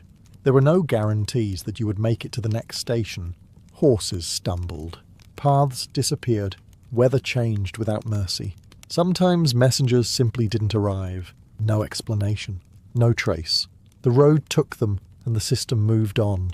Because it had to. Illness was another silent threat. You pushed your body past its limits constantly, eating irregularly, sleeping barely enough to function. A fever, a wound, even something small could become serious when you were alone, far from help, with no option to stop. But stopping was never really an option anyway. That was the rule no one needed to say out loud. The message mattered more than you. So you learned to ignore fear, to trust your horse, to read the sky, the ground, the movement of distant figures, every instinct sharpened, every sense alert, because the space between stations was where the real test happened. Not just of your speed, but of whether you could survive long enough to use it. If the road was dangerous and the pace relentless, there was one thing that gave you an edge. Authority. Not the kind that came from a sword or a title, but something smaller, quieter, and far more powerful. The paisa. The paisa was a simple object, often made of metal or wood, worn or carried as proof of your role. But in the Mongol Empire, it was more than identification. It was a command, a symbol that said you were acting on behalf of the state itself, and that no one had the right to slow you down. When you carried a paisa, doors opened. You could ride into a settlement without explanation and demand what you needed. Fresh horses, food, shelter, guidance. Villagers were expected to comply. Officials were required to assist. Even local leaders understood that your presence meant urgency. Refusing you wasn't just disrespectful, it was dangerous, because the system protected its messengers, and yet that authority came with its own tension. Every time you presented your paisa, you were making a statement that your journey mattered more than whatever anyone else was doing, that your need for speed overruled their need for rest, their resources, their time. Most people accepted it without question, but not all did so willingly. You could feel it, the hesitation, the quiet frustration, the unspoken resentment from those who had to give up their best horse, their stored food, or their limited supplies just because you arrived. You didn't have time to argue or explain. You simply took what was required and moved on. Because again, the message came first. There was also risk in carrying such visible authority. The paisa made your life easier at the stations, but it also marked you as important. If someone wanted to disrupt communication, you were an obvious target. Your speed protected you, but your role exposed you. You were both respected and vulnerable at the same time, and you couldn't afford to misuse it. If a messenger abused their authority, took more than needed, delayed without reason, or acted outside their duty, the consequences could be severe. The Mongol system relied on discipline. Without it, the entire network would begin to break down. So you learned balance. Use the paisa when necessary. Move quickly. Take only what you needed. Leave no reason for complaint. Because your authority wasn't personal, it was borrowed from something much larger. And the moment you failed to live up to it, it could be taken away just as quickly as it was given. Out on the road, the paisa wasn't just a tool. It was your permission to keep going. By now you've learned the rhythm, survived the road, and carried the authority of the paisa. But none of that matters without one thing, the message itself. Because what you carried was never just ink on parchment. It could be an order from Genghis Khan himself. Or later, from Kublai Khan. And when a message came from the top, it didn't just travel, it reshaped entire regions. Armies moved because of it. Cities surrendered because of it. Lives were decided long before anyone ever saw you arrive, and you were the one holding it. That weight sat quietly in your hands as you rode. No one stopped you to ask what it said. In most cases, you didn't even know yourself. Messages were often sealed, protected, and meant only for the eyes of those who would receive them. Your job wasn't to understand. It was to deliver. But you could feel the importance anyway. Sometimes it was in the urgency of the order, the way you were told to ride faster, to skip even the smallest delay. Other times, it was in the reaction of those who handed it to you, the tension in their voice, the way they looked at you as if everything depended on your speed.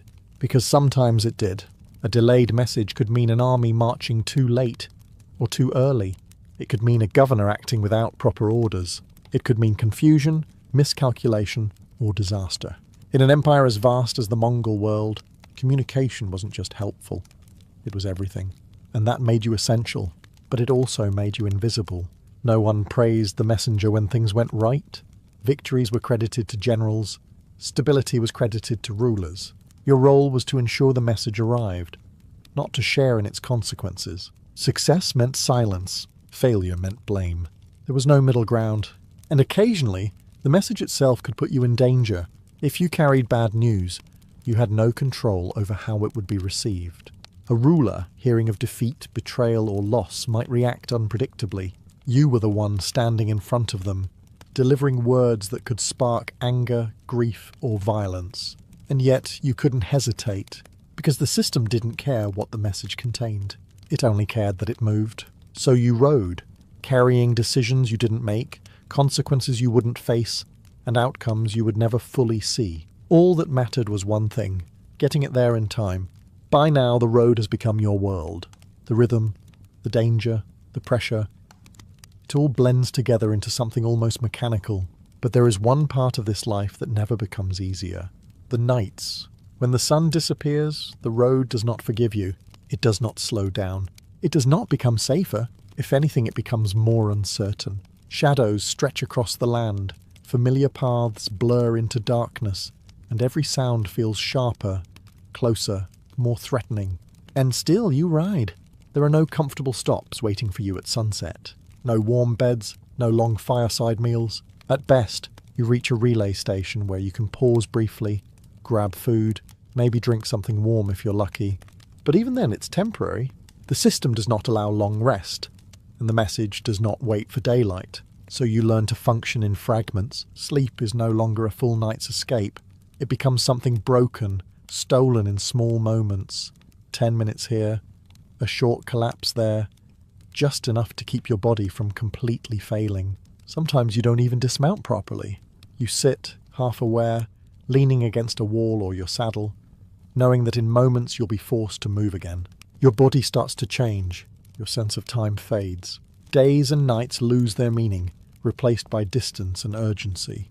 You stop thinking in hours and begin thinking in stations. How far to the next horse? How long until you can slow down? How much longer you can push before your legs and arms begin to betray you? And the darkness plays tricks on you, out on the open steppe, with no walls, no lights, and no clear boundaries. Your mind begins to fill the silence. Every distant movement could be a threat. Every shadow could be a person, or nothing at all. The wind alone can sound like footsteps. Your instincts stay sharp, but your thoughts begin to drift, pulled between focus and exhaustion. This is where many falter, not because they lack strength, but because the mind starts to slip. Doubt creeps in. Fatigue whispers that slowing down just for a moment wouldn't matter, that no one would notice, that one longer rest wouldn't change anything. But you know better, because the moment you allow yourself to fall out of rhythm, even slightly, everything becomes harder. Your body stiffens. Your reaction slows. The road feels longer, heavier, more hostile. So you keep going, through darkness, through silence, through the constant pull of exhaustion. Because in this life, rest isn't something you're given. It's something you survive without. Up until now, everything has depended on one assumption, that the system works. The horses are ready. The stations are stocked. The roads are passable. The rhythm holds. But sometimes it doesn't. And when the system breaks, you are the one who feels it first. It might start small. You arrive at a relay station expecting a fresh horse, only to find chaos. No preparation, no urgency. Maybe not even a proper animal ready to ride. Supplies might be low.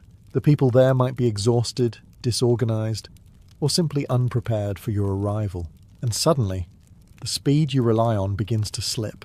Even a short delay feels dangerous, because once the rhythm is broken, it's hard to rebuild. You lose momentum. Your body cools down, stiffens. Your focus shifts. The pressure doesn't disappear. It increases. Now you're not just riding fast. You're trying to make up for lost time, and that's when mistakes happen. Sometimes the failure is bigger. Storms can hit without warning, flooding paths, turning dry land into mud that slows your horse to a crawl. Snow can erase entire routes, forcing you to rely on instinct rather than direction. Rivers can become impassable, cutting off the fastest path and forcing you into dangerous detours. And then there are moments of human failure. Stations that were once reliable may be abandoned or poorly maintained. Officials might not respond quickly enough. Horses may be overworked, weak, or injured. In a system this vast, even small breakdowns can ripple outward, affecting everything that depends on it, including you. Because when things go wrong, the expectation doesn't change. You are still supposed to deliver the message on time. There are no excuses. You can't return and explain. You can't simply say the road was difficult or the station failed you. The message must move forward, no matter what stands in your way. And that means adapting, quickly, decisively, sometimes dangerously. You might push a tired horse further than you should. You might take a riskier route. You might ride longer without rest, ignoring the warning signs your body is giving you. Because failure is not measured by effort, it's measured by outcome. And the system, even when it breaks, still expects results. So you learn something important out here. Not everything is under control. Not every road is reliable. Not every station will save you. But none of that changes your role. When the system fails, you don't stop. You become the system. By the time you deliver your final message, whether days or weeks after you first set out, you don't feel relief the way you imagined you would. There's no dramatic moment, no celebration, just a quiet exchange. You hand over the message, confirm its arrival, and that's it. The road doesn't end. Because even when the journey is technically over, something about it stays with you.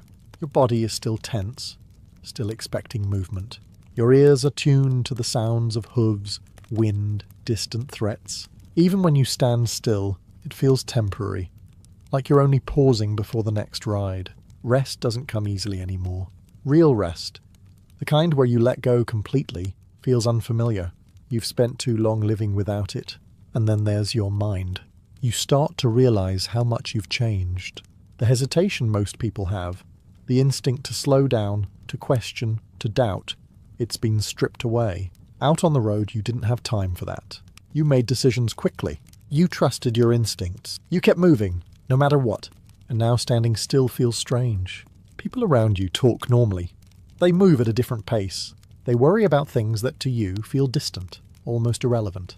You've seen how fast everything can change, how fragile plans can be, how much depends on timing alone. You've carried that weight, and even if no one else sees it, you know what you've done. You've been part of something larger than yourself, a system that held an empire together across impossible distances. Armies moved because of riders like you. Orders were obeyed because you arrived on time. Stability, control, power, it all depended on the road, and on people who could survive it. But there's a quiet truth that settles in after enough journeys. You were never meant to stay still for long. Sooner or later, another message comes. Another order. Another journey that needs to happen faster than anyone else can manage.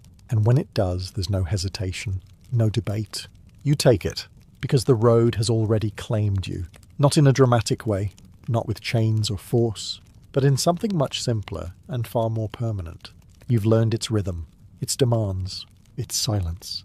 And once you understand that, fully and completely, you never really leave it behind. You just wait for the next ride. At first glance, a medieval nunnery looked like the safest place a woman could be. High stone walls, heavy wooden doors, quiet courtyards filled with prayer and routine. From the outside, it seemed like a world removed from danger. A place where women devoted themselves entirely to God, far from the violence, politics, and uncertainty of medieval life. But that image, as peaceful as it sounds, was only part of the story. Inside those walls lived women who had not all chosen to be there. Some entered out of genuine faith, believing in a life of devotion, silence, and spiritual purpose. But many others arrived for very different reasons. Families, especially noble ones, often placed daughters in nunneries to avoid the cost of a dowry or to secure control over inheritance. A daughter in a convent could not marry, could not divide property, and could not complicate political alliances. So for many, the decision was never theirs. Some girls entered as children, too young to fully understand what vows meant. They grew up within the walls, learning the rules, the prayers, the discipline, long before they could question it. And by the time they were old enough to think differently, leaving was no longer an option. Because once the vows were taken, they were meant to be permanent. Life inside followed a strict structure. Days were divided by prayer, work, and silence. You woke before dawn, attended services, performed duties, cooking, cleaning, copying texts, and returned again and again to prayer. It was repetitive, controlled, and designed to remove distraction. But removing distraction didn't remove human nature. Behind the routine, emotions still existed. Frustration, curiosity, loneliness. Some women adapted, finding meaning in the structure. Others struggled with it. The walls that were meant to protect also confined, creating a world where desires, whether for freedom, connection, or influence, didn't disappear. They simply had nowhere to go. And that's where things began to shift. Because when you place dozens of people together in isolation, with strict rules but limited oversight, something inevitable happens. The ideal of perfect discipline begins to crack. Small rule-breaking turns into quiet rebellion. Relationships form, secrets grow, and over time, those secrets become stories. Stories that rarely left the walls, unless something went wrong. So while nunneries were built as places of purity and control, the reality inside was far more complicated. Not always scandalous, not always corrupt, but far from the perfect silence the outside world imagined. Because behind closed walls, people are still people. And eventually, that always shows. Once you understand that nunneries weren't always places of choice, everything else starts to make more sense. Because the biggest secret wasn't what happened inside. It was how many women never wanted to be there in the first place. For many families, especially among the nobility, a daughter wasn't just a child. She was an asset. Marrying her off required a dowry, often expensive and politically complicated, but sending her to a convent? That was cheaper, cleaner, and far more controlled. Once she took her vows, she was effectively removed from the game. No marriage, no inheritance disputes, no risk. And so, many girls were sent away. Some entered as children, placed in nunneries long before they could fully understand what their future would look like. They were raised within those walls, taught obedience, prayer, and discipline as if it were the only life available. By the time they reached adulthood, the path had already been decided for them, and questioning it was not encouraged. Others arrived later, fully aware of what they were losing. These women had known life outside. Family, movement, possibility. Being placed into a convent wasn't a spiritual calling. It was a forced transition. And that kind of shift doesn't happen quietly. Resentment builds. You follow the rules, you attend the prayers, you perform your duties. But internally, something resists. The structure that was meant to bring peace instead feels restrictive. The silence feels heavy. The repetition becomes suffocating. And in that environment, even small acts of independence begin to matter. A longer conversation than allowed, a glance held too long, a moment of laughter during silence. These things seem insignificant from the outside, but inside, they become a form of resistance, a way to reclaim some sense of control in a life that was never fully yours. Over time, those small moments grow. Friendships deepen, alliances form. Some women find comfort in each other, creating bonds that go beyond what the rules intended. Others begin to push boundaries more directly, testing how far they can go before consequences appear. And sometimes, they go further than anyone expected. Because when a life is imposed rather than chosen, the rules that come with it don't carry the same weight. Obedience becomes something external, not internal. Something performed, not believed. And that's where the first real cracks in the system appear. Not in the structure itself, but in the people living inside it. If Chapter 2 explained why many women resisted the life, this chapter explains why that resistance mattered so much. Because nunneries were not loosely run communities. They were built on rules, strict, detailed, and constant. Every part of daily life was controlled, from when you woke up to how you spoke, from what you ate to who you could look at. The goal was simple: remove temptation. But controlling human behaviour that completely is harder than it sounds. The daily routine followed a rigid structure.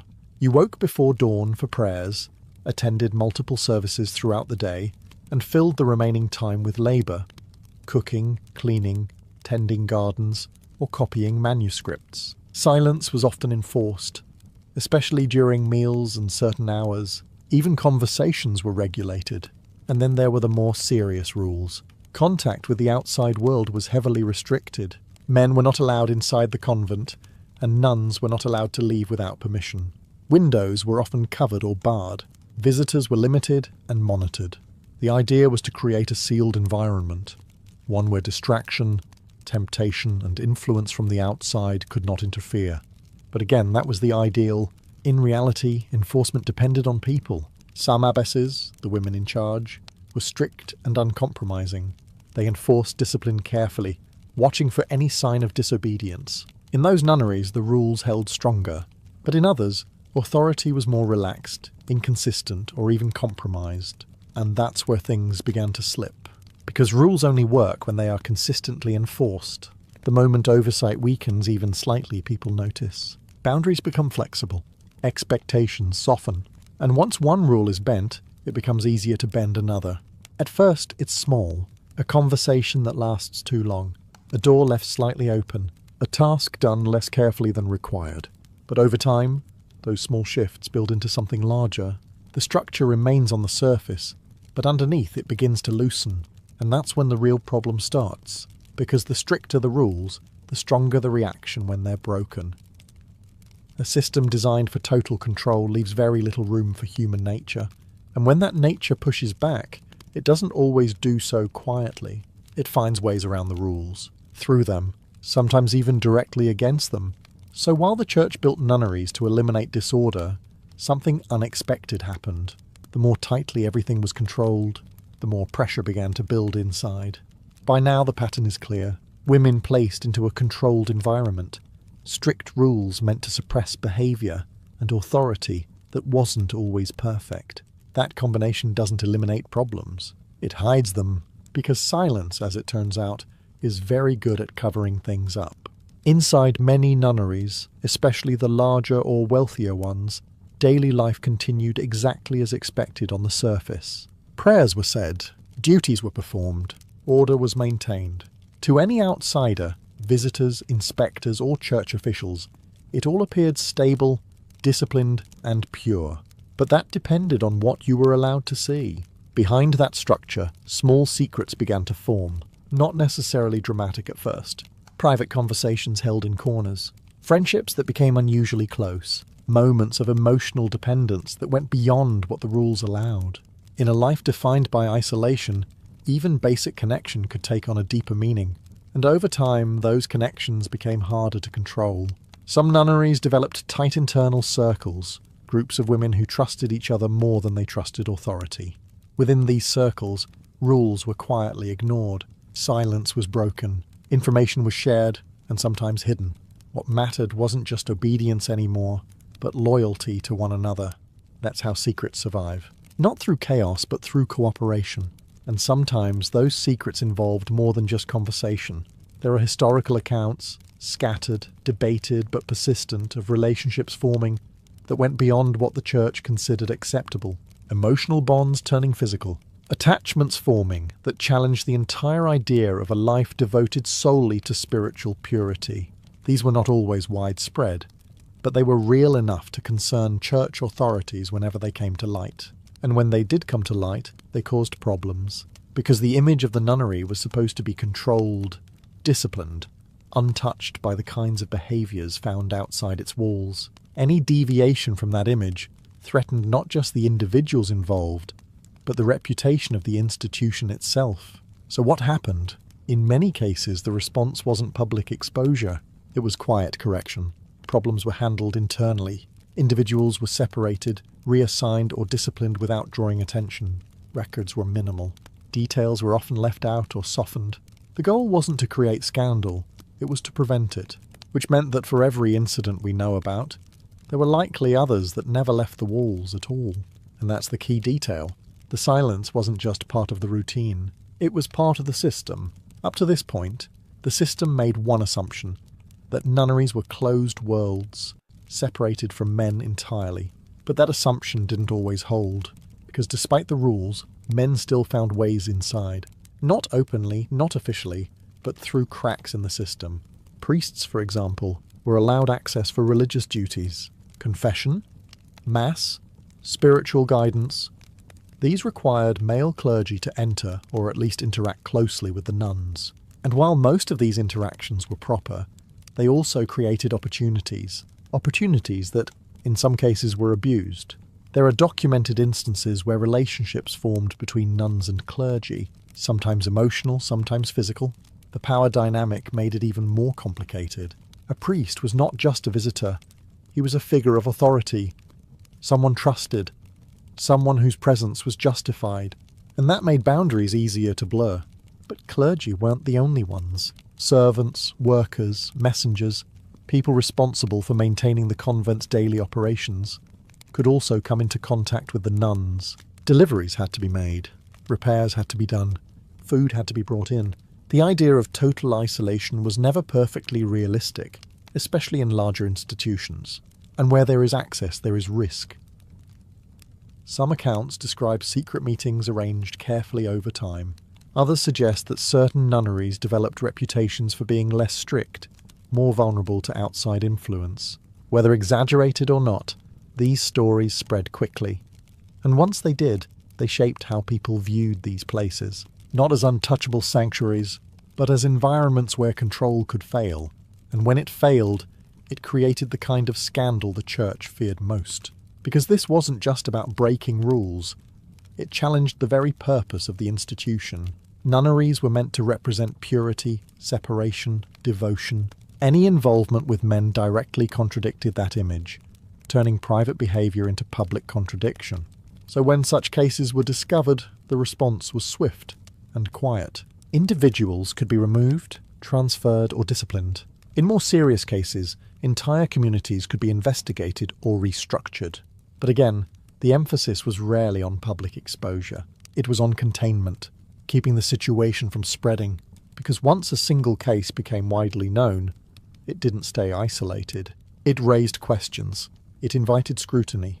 It suggested that what happened in one place might be happening in others, and that was far more dangerous than any individual incident. So the walls remained, but now it was clear. They were not as impenetrable as they seemed. By the time a scandal was discovered inside a nunnery, the situation had already gone too far to ignore. Rules had been broken, boundaries crossed, and now something had to be done.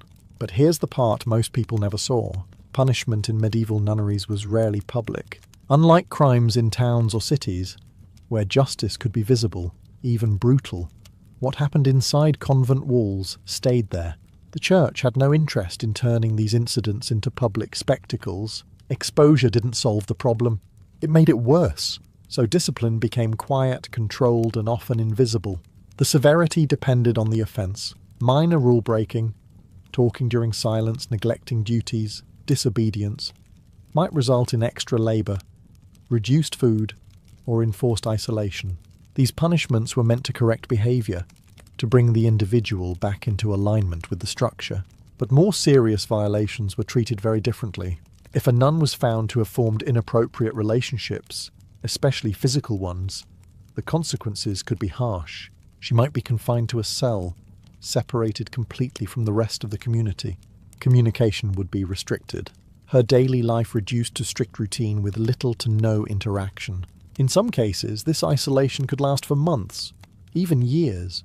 And then there were the extreme responses. A nun could be transferred to another convent, removed from her environment, her connections, her support system. This wasn't just punishment. It was erasure, a way to reset the situation without leaving a trace behind. In rare and more severe cases, there are accounts suggesting even stricter confinement, though the exact details are often unclear due to limited records. Which brings us to the most important point. We don't know everything. Many punishments were never recorded in detail. Official documents tend to be vague, carefully worded, or completely silent on specific incidents. What we do know comes from scattered reports, occasional investigations, and the rare case where something went too far to be ignored. And even then, the full truth is difficult to recover. Because the goal was never transparency, it was control. Control of behaviour, control of reputation, control of information. So while the outside world imagined nunneries as peaceful, orderly places, there was another layer beneath that image, a system of discipline that operated quietly, away from public view, designed not just to enforce rules, but to keep the illusion intact. By now it's clear that nunneries were not just spiritual spaces. They were controlled environments filled with rules, secrets, and quiet discipline. But there's another layer that made everything even more complicated. Power. Because many nunneries were not poor, isolated places. Some were wealthy institutions, controlling land, resources, and influence. Donations from noble families, income from estates, and support from the church could make certain convents surprisingly powerful, and where there is wealth, there is always risk of corruption. At the centre of this power stood the abbess, the woman in charge. In theory, she was responsible for maintaining discipline, guiding the spiritual life of the community, and ensuring that rules were followed. But in practice, her role could be far more political.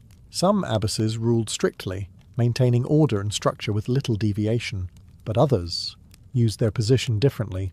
There are accounts of abbesses favouring certain nuns, creating inner circles where rules were more flexible.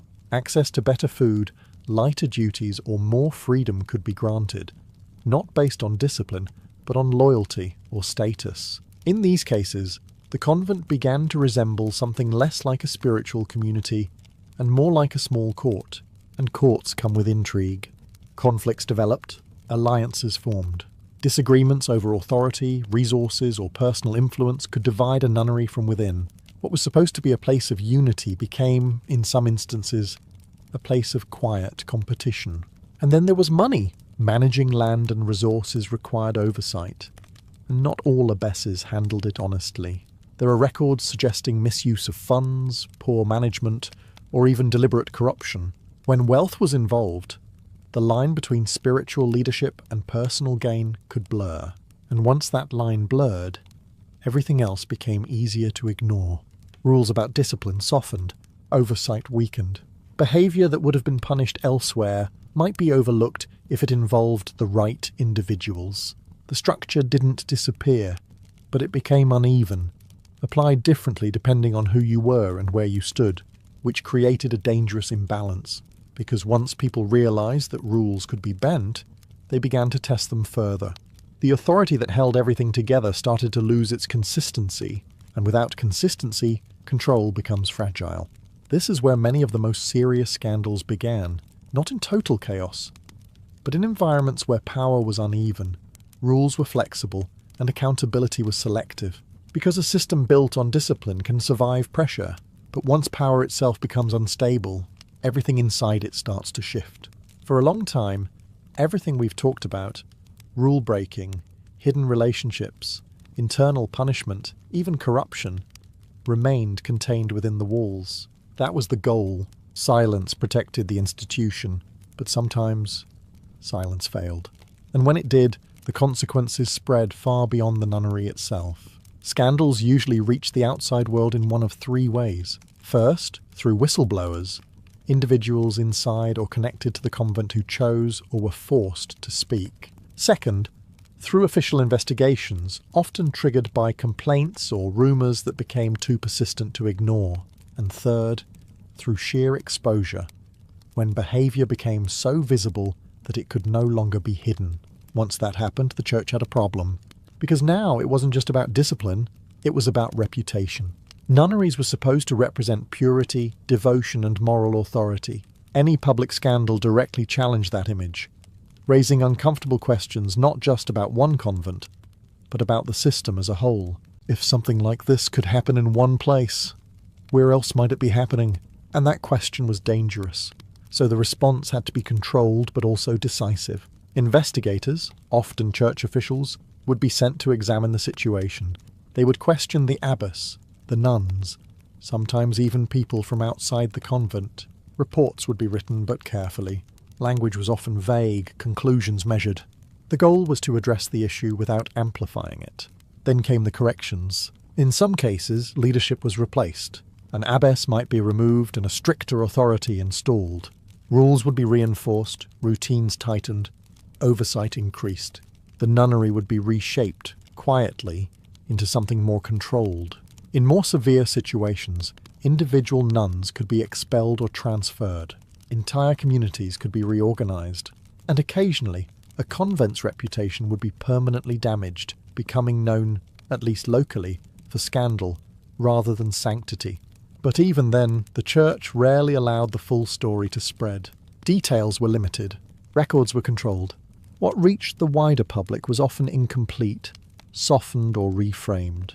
Enough to show that action had been taken, but not enough to expose the full extent of the problem. Because once a scandal becomes widely known, it's no longer just an incident. It becomes a narrative, and the church understood something very clearly. Controlling that narrative was just as important as controlling what happened inside the walls. By now, the image of the medieval nunnery has shifted completely. What once seemed like a place of quiet purity now appears far more complex, filled with rules, pressure, power struggles, and at times, scandal. But before drawing conclusions, there's one final piece to understand. Not every story you've heard is true. Over the centuries, nunneries became easy targets for exaggeration. Writers, critics, and even political rivals of the church often amplified or distorted real incidents to create more dramatic narratives. A single case of misconduct could be retold as something widespread. A rumour could evolve into evidence, and once those stories spread, they were difficult to separate from reality, because scandal sells, and the idea of hidden corruption behind sacred walls was too powerful to ignore. At the same time, the church's tendency to keep things quiet didn't help. When information is limited, People fill the gaps themselves. Silence creates suspicion. And suspicion grows into stories, some grounded in truth, others driven by imagination. So what was really happening inside these nunneries? The answer sits somewhere in between. Most convents were not chaotic or corrupt. Many functioned exactly as intended. Places of discipline, routine, and genuine devotion. For countless women, this life provided stability, education, and even a level of independence that was difficult to find elsewhere in medieval society. But that doesn't mean the system was perfect. There were cracks. There were cases of misconduct, hidden relationships, misuse of power, and internal conflict. These weren't constant or universal, but they were real enough to leave a trace in historical records, and strong enough to shape how people viewed these institutions over time. So the truth is not one extreme or the other. Nunneries were neither purely sacred sanctuaries, nor secret centres of constant scandal. They were human environments, shaped by the people inside them. And like any place where strict rules meet real human emotion, they produced a mix of discipline and deviation, order and resistance, silence and secrets. And that's what makes them so fascinating. Because behind the stone walls and daily prayers, there wasn't just one story being lived. There were many, some quiet, some hidden, some exaggerated, and a few that were never meant to be told at all.